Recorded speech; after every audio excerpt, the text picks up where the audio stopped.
Well, Lady Mayoress, Alderman, fellow members of the Livery and guests, a warm welcome to you all. I'm delighted as Master of the Worshipful Company of Engineers to be introducing this seminar conceived and championed by Alderman Alison Gowman to encourage livery companies to think hard about the practical measures in our various spheres of influence that we can take to contribute to the city's climate action strategy. A little Zoom housekeeping to begin with. You're all muted to cut out background noises, so please don't unmute unless you're due to speak. We have 3 sessions, series of presentations until 6:30 sharp, an open question and answer session until 6:55, and then smaller discussion groups in breakout rooms for 15 minutes until 7:10. Finally, back to me for some closing remarks and thank yous to close at 7:15. Now, we're all here because we choose to be. So this won't be a debate about the causes of climate change or about global and national decision-making to reduce our emissions of greenhouse gases. This evening is specifically intended to explore the actions and the influences that we can deploy as livery companies, individually and also perhaps collectively. In my day job, I'm Professor of Future Infrastructure at the University of Edinburgh, but I recognise how hard it is to make predictions, especially about the future. The arrival of COVID-19 is primary evidence of that. All predictions made for 2020 were massively wrong. But we can't turn away from the need for appropriate and informed planning, not for the future, but for reasonably foreseeable futures, with the plural being deliberate. A global pandemic was in most national risk assessments, but provisions to prevent or mitigate have varied quite widely. Was the planning adequate everywhere? Was the response flexible enough? Now, climate change is an even bigger threat than COVID-19. It's imperative to be acting now, to reduce the impact, to be planning now, to mitigate and adapt to the consequences. Final point, infrastructure in cities is a complex system of systems, all the more so because people are part of it. Changes to one element are quite likely to impact on all others. Whatever we plan, we need to recognize those interdependencies and the consequential impacts on all aspects of that complex system, and hold to the overriding aim of improving the health and well-being of people and the planet. And that includes a sustainable economic model with continuing employment, trade, business, and all the taxation that flows from it that pays for our public services. So understanding and revisiting that system for sustainability is also of primary importance. I really recommend Mark Carney's BBC Reith lectures for informing you more on that. It's not an easy space. Engineers have done quite a lot in delivering new technologies for renewable energy and electric vehicles, but engineers won't find all the magic bullets required for climate change. This needs to be a joint mission for all the talents. Engineers for sure are part of it, but so very much are financiers, economists, politicians, and every trade, profession, and business that occupies space on the planet, including us as livery companies. So I'm looking forward this evening to a really healthy debate on the practical contributions we can all make. There'll be plenty of time for questions, so please note these down as you hear your panelists and add comments to the chat if you wish as we go along. We'll be compiling those comments after the event. So it's my great pleasure now to hand over to Alderman Alison Gowman. Alison is committed to creating a sustainable city and is leading on the city's plans for the climate conference, COP26 in November 2021 in Glasgow. She's been instrumental in creating the City of London Corporation's climate action strategy and is the prime mover behind this evening's event. Alison, over to you. Well, thank you very much indeed, Gordon. Thank you to everybody who's attending tonight, for you, Gordon, Master Engineer, who is actually overseeing the evening, and the other presenters. Now, the driver for today, as Gordon said, is the City of London Corporation's Climate Action Strategy. Well, that's what brought me here, but I wondered why you're attending. I'd like to run a poll. If we could have the first poll up, please, for you to all click on. This is about why you're here, in a sense. What are you attending for? What do you hope to get out of it? So just click one of those, just to give us a little bit more information, and submit it. And then we'll bring up the results in a second. If you can't do it, I'm really sorry. Some machines are not always with the latest Zoom facility, but try your best. It's not too scientific. It's just to give us a general idea. Because we really need to know how liveries are reacting, what the level of interest is. From the number of people on this seminar, it seems like it's a really exciting and interesting topic. Oh, here we go. Right, so mostly information about what the corporation's doing, which I'm just going to talk about, and a bit of a split on tips for livery companies. So thanks very much, and all of the above. That's really great. So the City of London Corporation's Climate Action Strategy, we sent you a link with the information about the seminar. And the aim is to reduce our carbon emissions of the corporation to net zero. That is an ambition that we want to achieve by 2040, which is 10 years ahead of the regulations set by government. But actually, the corporation has a slightly more ambitious element to that. All of the scope 1 and 2 emissions, those emissions directly given out, if you like, by the corporation's buildings and activities, we hope to have by net zero by 2027. And we're putting a considerable chunk of money into that. But because the buildings and activities are things that we can control, that's why we can do it by 2027. The corporation's driven by commercial reality, because there are legislation coming down the tubes to people about their building performance. Occupiers are demanding higher scopes of their buildings that they're in. And COVID impact is clearly showing up, that health and welfare of people and where they work is really, really important. And we know that the younger generation are demanding solutions that are not harmful to the environment. So there's lots of drivers, commercial, ethical, holistic, about why we should be doing this. And alongside this is the fact that climate change is really having an impact on the resilience of the city.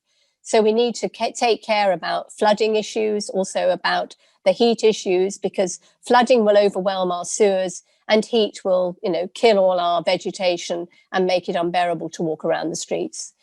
It's fair to say the City of London is really leading in this area, and many, many businesses are working at the same time and on the same page. And you'll see lots of declarations, especially in this year as we're leading up to COP26, because that is the driver, and the government is putting a lot of effort behind this. The green finance agenda is something the corporation and the City of London is putting at the heart of the recovery, funding the transition, the green transition, which will help infrastructure changes, but will also create many, many jobs in the green economy. And this is what the corporation wants for the square mile. But it's not just about what the corporation is doing. It's actually an ambition for all of the square mile. So that's where the liveries come in, as do businesses and residents. Livery companies, some have properties. We all have some investments, all of which need to be looked at in the lens of the environmental challenges around. And livery companies may well have strategic aims and standard practices that they want to consider in this context. And that's what tonight's seminar is meant to be leading us to, because it does affect us all. Now, there's a lot of you on Zoom. We had over 200 sign up, over 50 livery companies represented. So it's a fantastic turnout.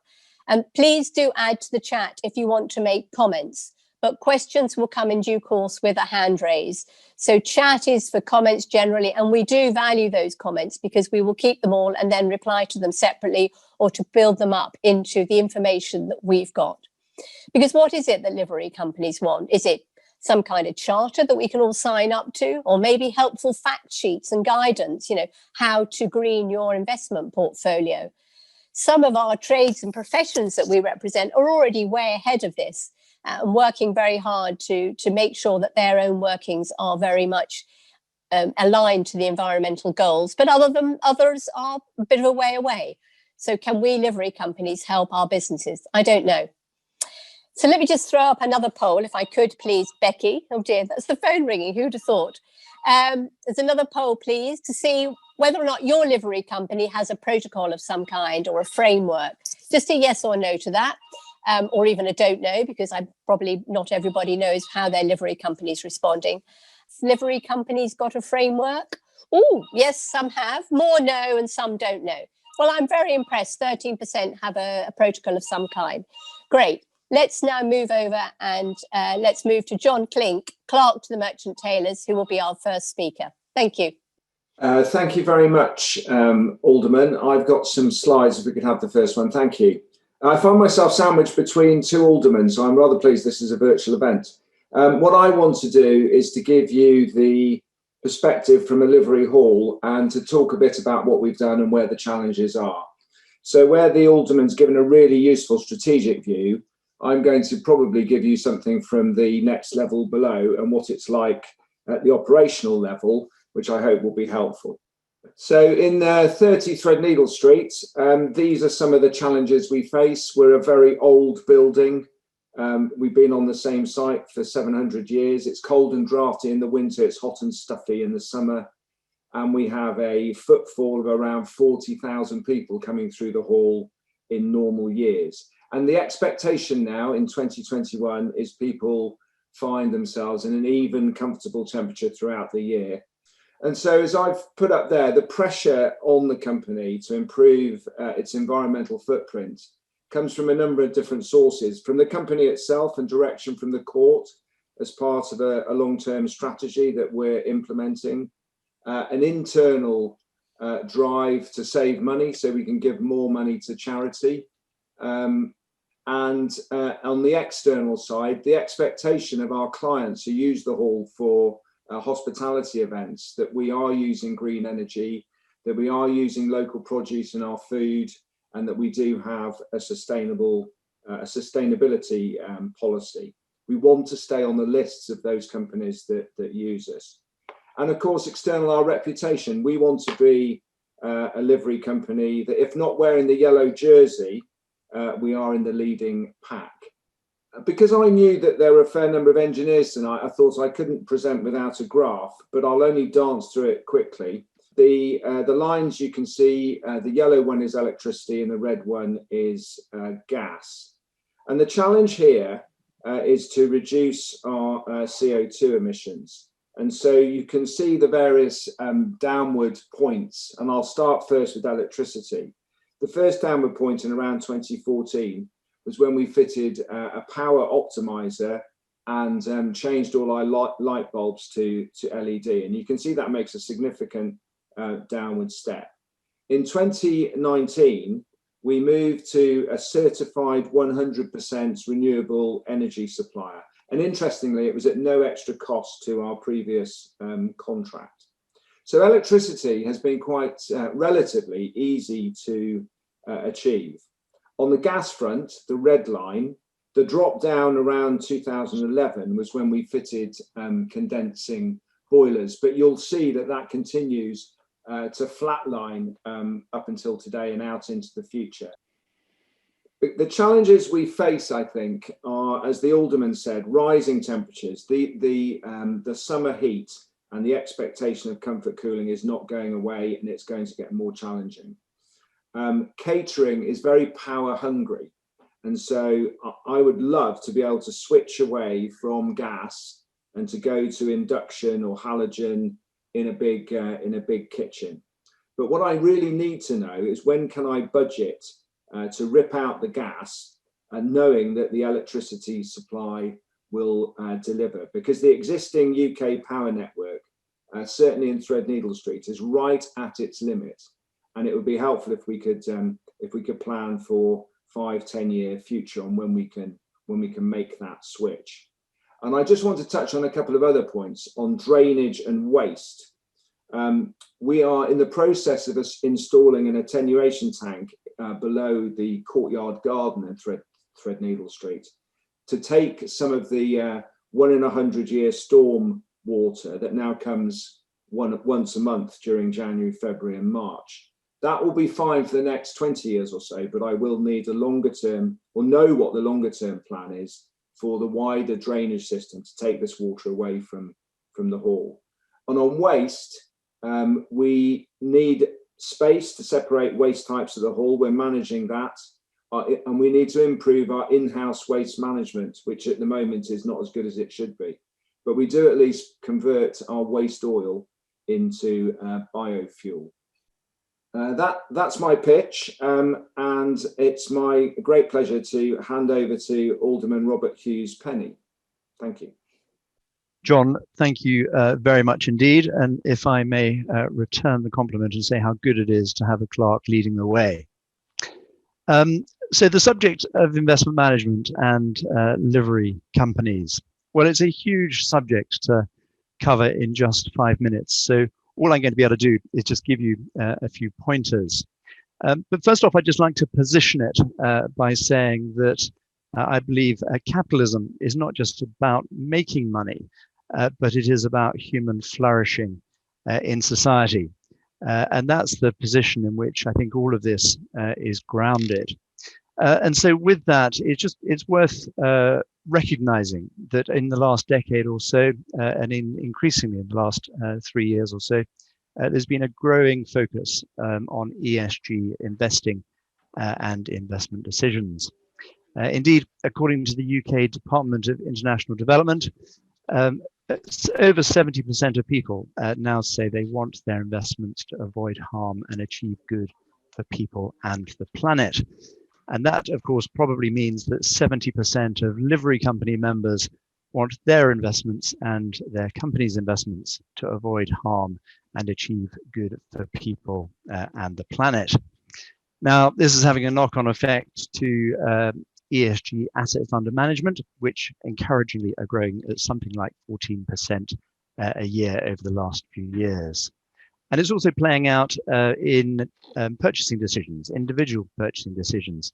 And I noticed an interesting fact the other day that in Norway, a nation, of course, whose wealth is based on fossil fuels, last year became the first country in the world where the sale of electric cars overtook those powered by petrol, diesel, and hybrid combined.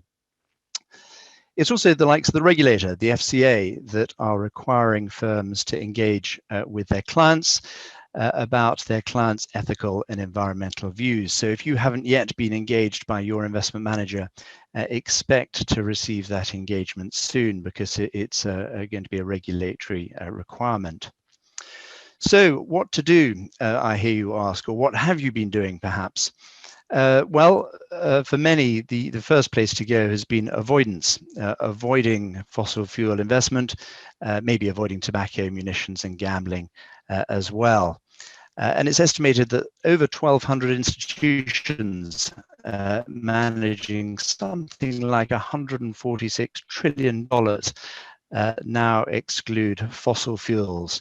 And that includes half of Britain's universities and 2 of the largest pension funds in the country, the University Superannuation Scheme and Nest. Now, this avoidance, also known as disinvestment, its proponents say that reduced demand for those shares increases their cost of capital, while the converse is true for sustainable companies. But this does overlook 2 facts: that these companies are required for many global industrial processes, and also some of them are amongst the largest new energy technology companies. So let's also consider positive screening or best-in-class engagement. Research shows that the better governed companies consistently outperform their peers, their poorly governed peers.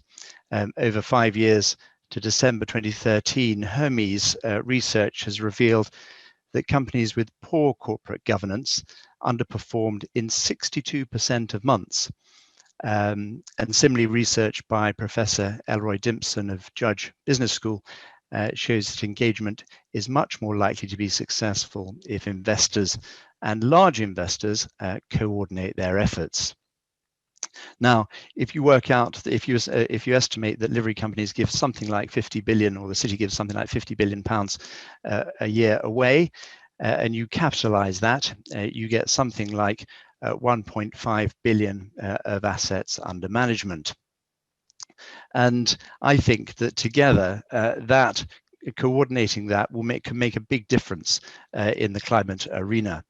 Indeed, research according to Goldman Sachs says that climate change related shareholder resolutions have nearly doubled since 2011.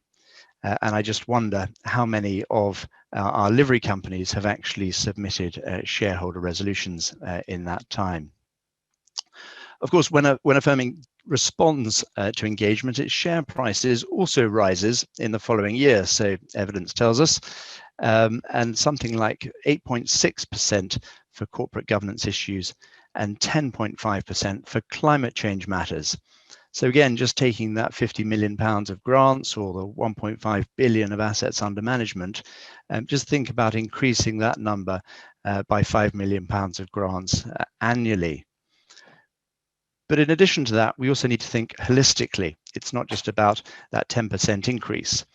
If we didn't use the assets pooled with others to try to influence companies to reduce carbon emission and the price of water, let's say, goes up, what use is that additional £10 a month against a water bill that grows at an even higher rate than that? Now, what can we do? Well, ensuring investment managers align portfolios to ESG metrics is one answer.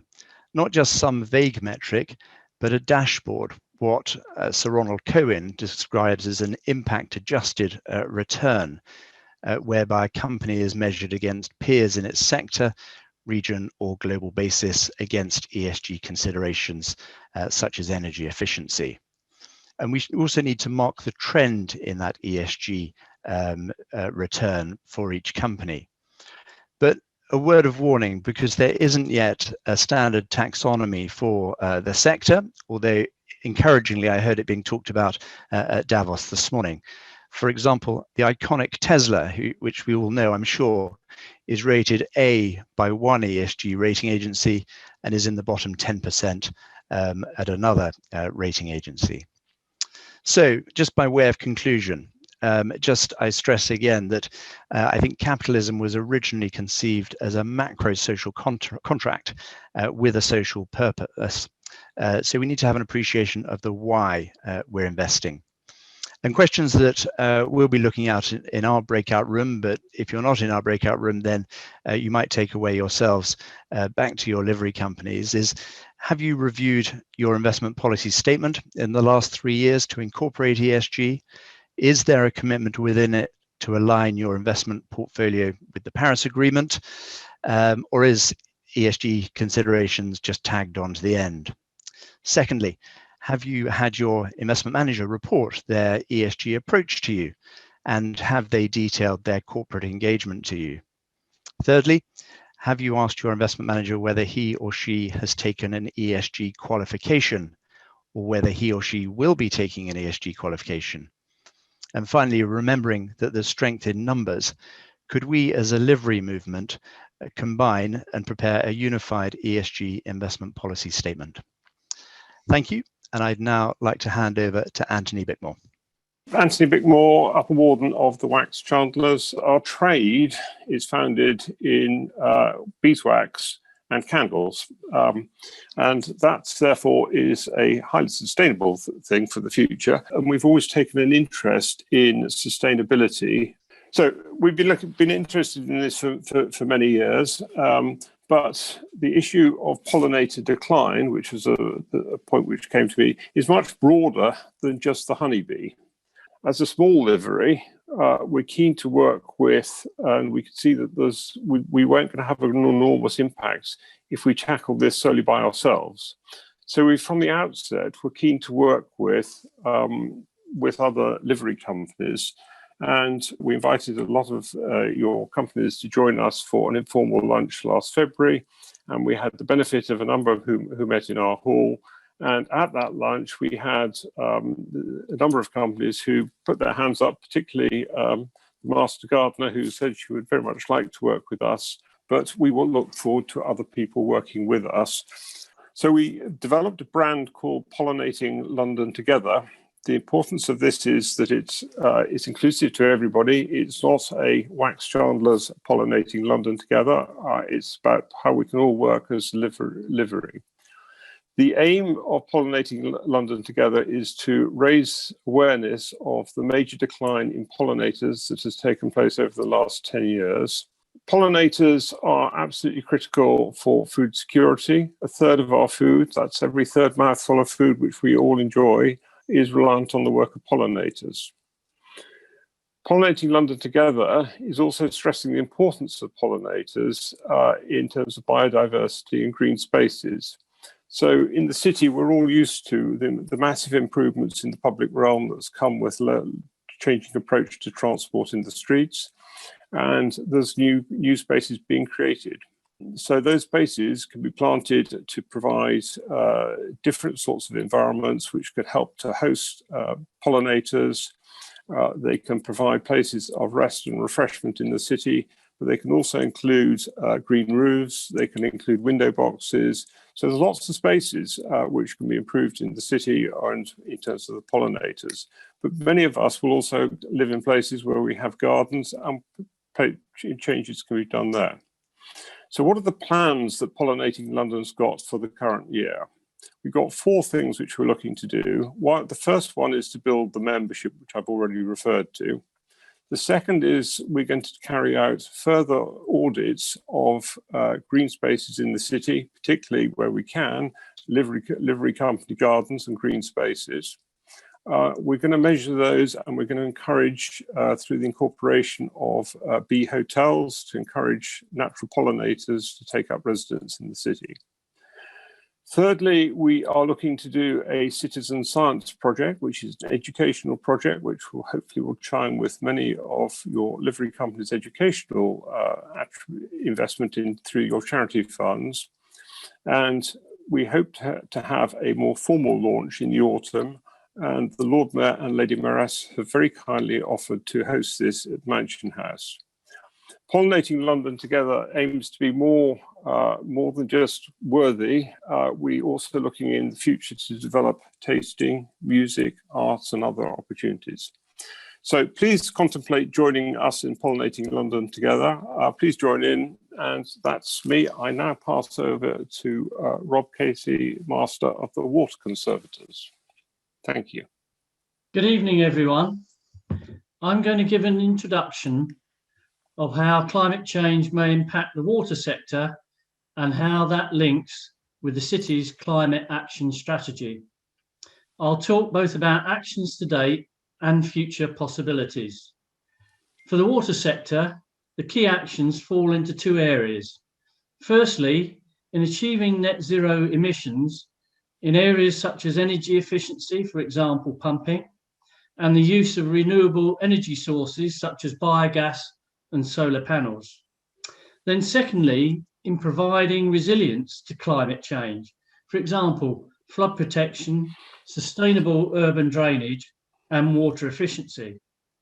Of course, there is what we can do to achieve these targets within the city, but just as important is the influence the city can have on the rest of the UK and globally. As an example of what's been done to date, the Water Conservators have been key supporters of the City of London's Plastic Free City campaign, which has successfully removed 600,000 plastic straws, 19 million plastic cups, 12 million items of plastic cutlery, and 600,000 plastic water bottles in the year prior to lockdown.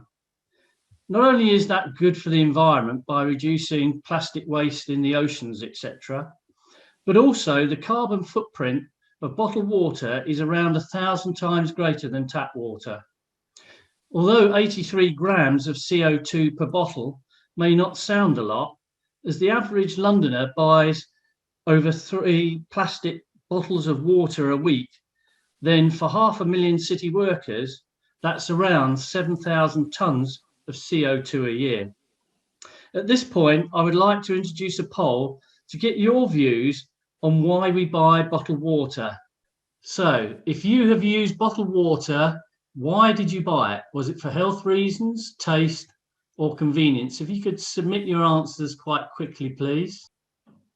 Okay, and we see that of people who have bought bottled water, the major reason is convenience. And that, when we've done this poll before, that's usually how the poll turns out. And to tackle the convenience issue, the corporation installed 10 new water fountains in the city and supported the refill campaign in city retail outlets. And finally, with regards to supporting climate change action in the water sector across the UK, in terms of achieving net zero, I would like to draw everyone's attention to the fact that the UK water industry is the UK's fourth most energy intensive sector.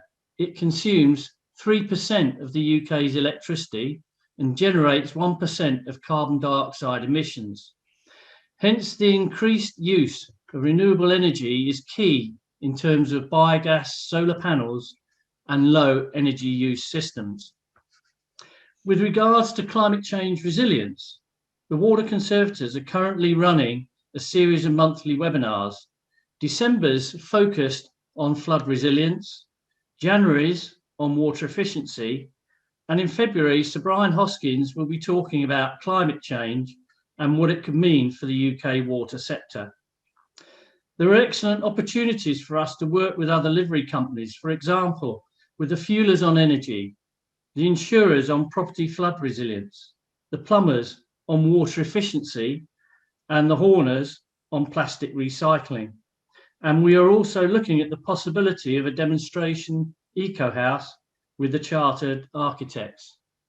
And now I will hand you back to Alderman Alison Gowman for the Q&A session. Thank you. Thank you very much, Rob, and thank you for our other presenters. And I've said that if you want to ask a question, if you could put a raised hand, and if my panel members, the four of them plus Gordon, would perhaps come on camera, then you might be the people I would ask to answer a question, if that's all right. So I do have I'm going to start with my own question, if you don't mind. We're here as livery companies, and you know, that's certainly the driver as to what we can do as livery companies. So I hope you don't mind if I come to you, John, as clerk to the merchant tailors, with a question. So if you are a livery company, we're all livery companies. What do you think we should start? What should we tackle first? What would you do? You know, when your master, I'm sure, turns to you and says, right, John, what are we going to do as a livery company? What would you like to suggest might be the starting order? I think what's needed is ownership, and I think part of this challenge, and it's the water bottle example is a reminder. The plastic straw is an example. You have to get into the weeds of this. You have to have somebody who has actually tramped around the hall and looked for all of those inefficient electricity, be it light bulbs, freezers that leak air out of their door. All those very simple things will make a huge difference. That would be my first point. Second point would be negotiate your power deal, because you'll be surprised at the outcome, as I alluded to in my slides. And the third one, again, I'm afraid right down in the weeds. I think this business of waste disposal in the city is a real challenge, and you have to really get down and enforce the separation of the various component parts. Otherwise, it just gets rejected, and that is a real shame. And in all of this, I omitted to say that merchant tailors have fitted solar panels on their new copper roof on their ancient hall. So these things can be done, and the heritage people are very accommodating. So David Wootton, fellow alderman, you were first in there and caught my eye. If you'd like to ask a question. Very much. Thank you, Alison. I've very much enjoyed the presentations. Thank you very much. My question is about innovation and investment, because livery companies think that one of the things that they're good at is innovation in a wide range of respects. They also do in investing, and the kind of investing that Robert was talking about when we talk about ESG investing is where we're investing in what companies are already doing. Do the panel think that there is scope for livery companies who are not bound by the need to produce results to publish to others for their own investment? They got longer timescales. Do you think there's scope for livery companies, either on their own or together, investing in innovation, new ideas, new startups, or with an environmental theme to produce things that could be good new things in this area? Thank you, David. I think I must go to Robert first of all to comment on that, please. And then if any of the others on the panel want to speak, yeah. Thank you, Alison. I suspected that might be coming my way. David, I think you're right. With any investment decision, one of the key factors is time frame, and if you have a sufficiently long time frame, you can generally afford to take on more risk. And if there's any institution that has a long time frame, it's probably going to be a livery company. So on that basis, I think we can afford to engage at the slightly more sort of risky end of the spectrum, and start to develop these areas in the sort of investing into the newer energy technology spaces.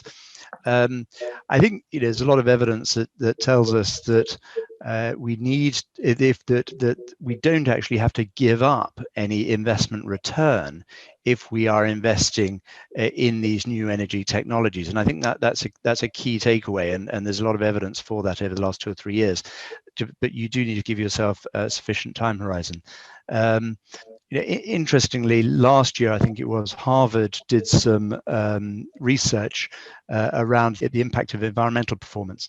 And something like 15% of all companies' profits would have been wiped out by the environmental damage that they caused. We're wasting money if we're allowing companies to do that. So we do need to invest. And as I said in my few words, if we do that collectively, I think we'll have a lot more weight and be able to achieve a lot more. Thank you, Robert. That's a potential outcome from tonight's event, actually, potentially. But if not, Neville Chamberlain, you've got your hand up. Can I come to you? You seem to be off mute as well, so that would be great. Thank you, Alison.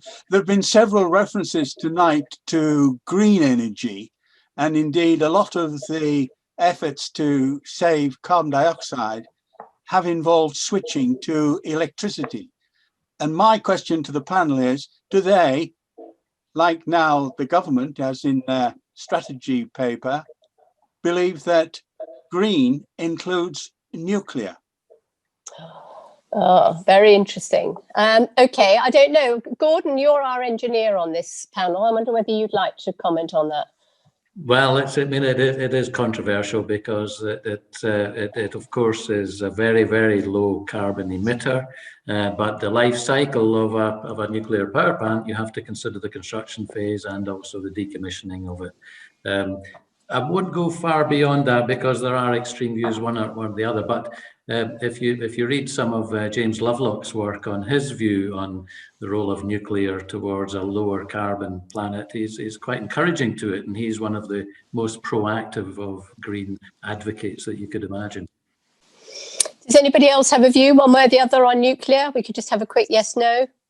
John, you've come off mute. Yeah. I mean, having come from an organisation that ran more nuclear power stations than the civil sector in the Navy, I think it's fairly clear that if we're going to make this transition to green energy, nuclear has to be part to start with. Otherwise, we'll just go on burning coal and gas. Yeah. Yes, I'd support that view. Quite a few nods around the place, although I think purists would not include it. But there you are. We're not purists. We're all pragmatists. Now, we've got Rodney Brown. If you'd like to come off mute and ask your question, please.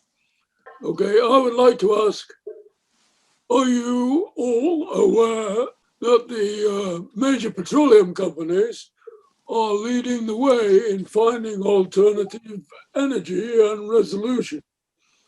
For example, and we do this in Norway, as you might guess, I'm ex-petroleum company.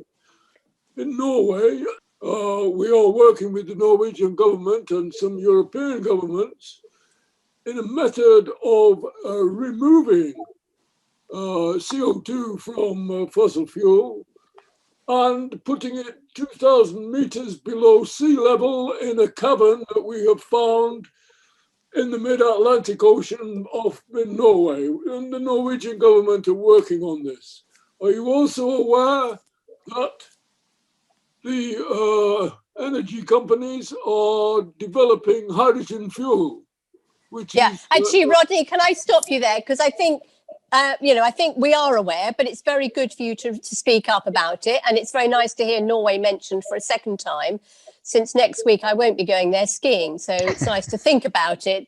And they've been very innovative, as has been said. But I mean, it's good to talk about how these big organisations, as I said, like many of the financial organisations, but also the petroleum industry, as you say, is absolutely transitioning into the green sector and moving fast.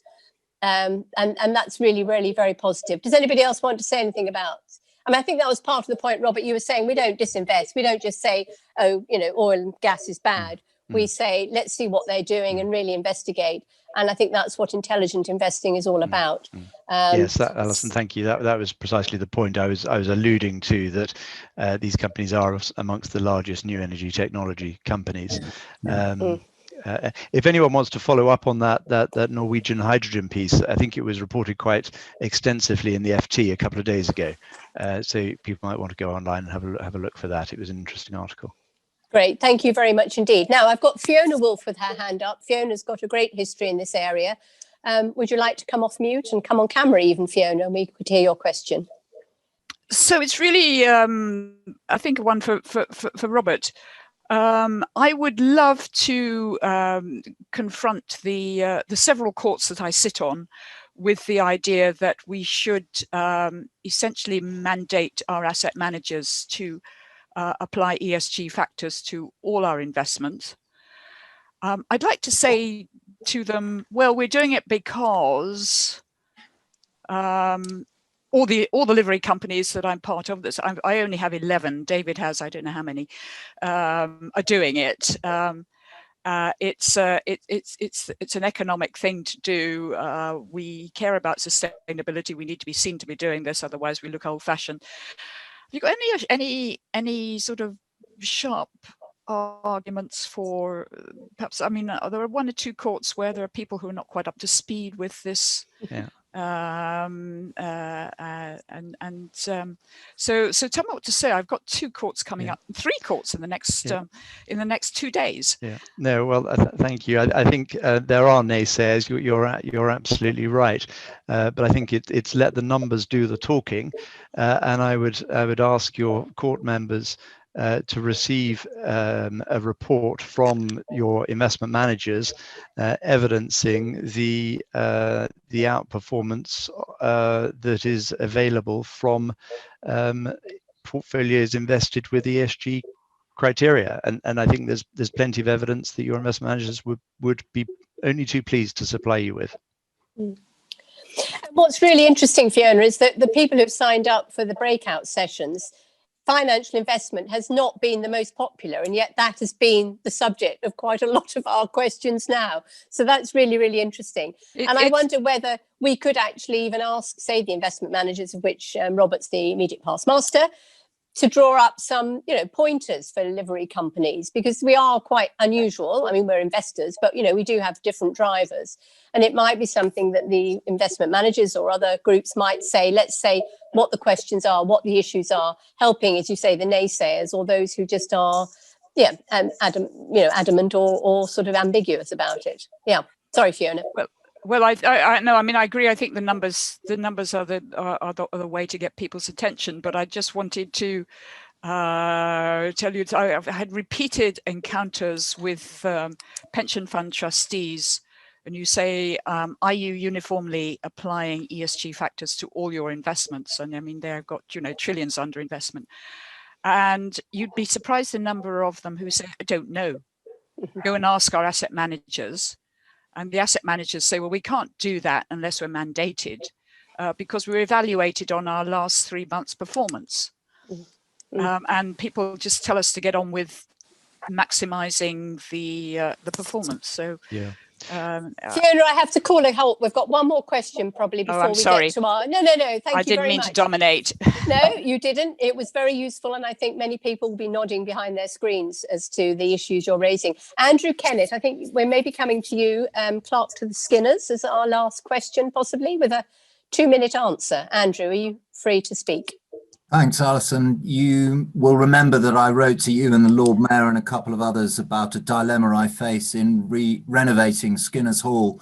I'd like to pick up on something John Clink mentioned earlier, which is that UK Power can't provide a grid suitable to allow us to meet the aspirations for lowering carbon emissions by 2040.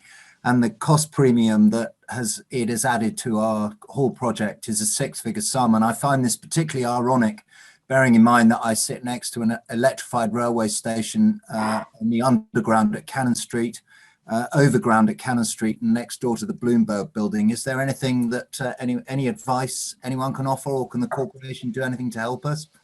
As you know, Andrew, I have directed you to the city's property team and the energy team, and I hope they're working constructively with you.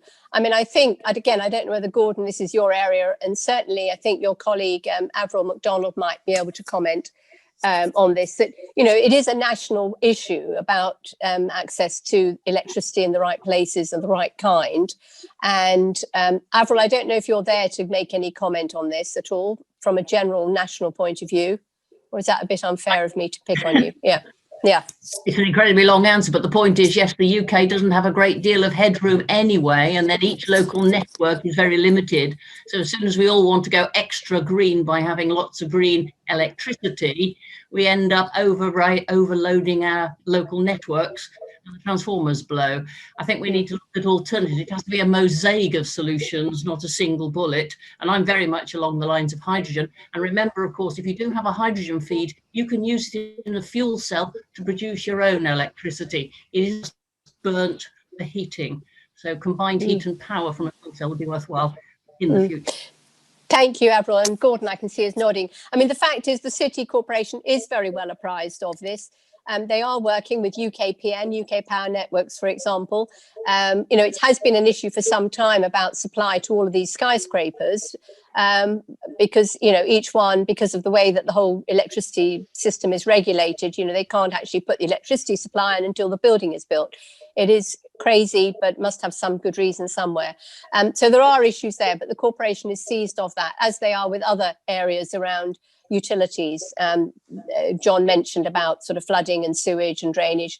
That's also another area. Resilience of the city is a very big part of our plans for 2027. Well, we have got to 18:55, which was the cutoff for the breakout rooms. So I think now I'm going to say goodbye to you, to go to the breakout rooms which you've been assigned to, and you will come back at 10 past and then a quick wrap up at 15:15. So if you could, Becky, put us in our rooms, that would be great. Well, we are all returning. Are we all returned, Rebecca? I believe so, yes. You've got everybody back. Excellent. Well, ladies and gentlemen, we've had wonderful contributions this evening, in my view. Brilliant discussions in our breakout rooms as well, and a really enthusiastic set of participants. I counted a peak of 198 at one point in the room tonight. And let's not underestimate the power of thought leadership in tackling existential problems. It may be just that this evening we've started something that could lead to positive change for our companies and in turn the City of London, and who knows where beyond that. It may be very significant indeed. Some of the points that were being discussed and offered from the chat are in our power to address and action, like what we invest in, how our buildings are heated. Some are a bit beyond the direct influence, like whether nuclear fusion will succeed or not. What's certain is that if we don't have these discussions and don't start to imagine new ways of thinking about this wicked problem, and if we take no action, then we certainly will not be contributing to the solution. So let's keep talking, let's keep engaged. Those who feel particularly passionate, particularly skilled on the topics, please volunteer for a working group. If there's enough enthusiasm for that, we will certainly set one up. But remember that strategies need to be implemented. The time for talking is fast running out. It is the time for action on climate change. So we hope tonight at least has become a spur to action for all of us. I think there has been enough enthusiasm here for a task force focused on recommended actions, giving guidance perhaps to the entire group of livery companies, but also raising the profile of the issue and action-focused leadership for things that we might and should do. As a livery, we've got many opportunities collectively to positively influence, far greater than the individual companies. So watch this space, and Alderman Alison, I'm sure, will be continuing to take a very, very close interest and a leadership role in next steps and the way forward. Now, all of this would never have happened without some really important people. Advanced publicity and the organisation of the event tonight has all been through the team at City of London Corporation. Rebecca Britton, Lizzie Erickson, Caitlin Williams and Julia Macon, a huge thank you to them. We also have our presenters, our discussion theme hosts and our rapporteurs. Too many to mention by name, I'm afraid, but thank you one and all. The biggest thank you of all must go to Alderman Alison Gowman, whose idea this was, who's championed the corporation's climate action strategy and continues to do so. So please give a special extra clap to Alderman Alison for bringing us together. Perhaps you can unmute yourself so that we can be heard giving a really big round of applause. I won't mind if you do.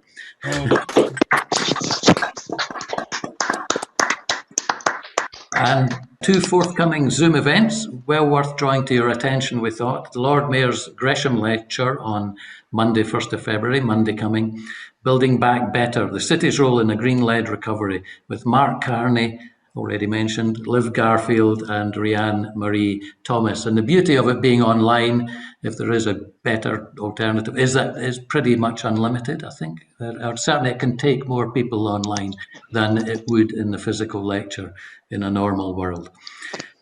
My own company, the Engineers Company, is organising a seminar on net zero infrastructure, a systems perspective, on the 10th of February. If you're interested in that, please email me, gordon.masterton@ed.ac.uk, and I'll send you a link to the Zoom registration.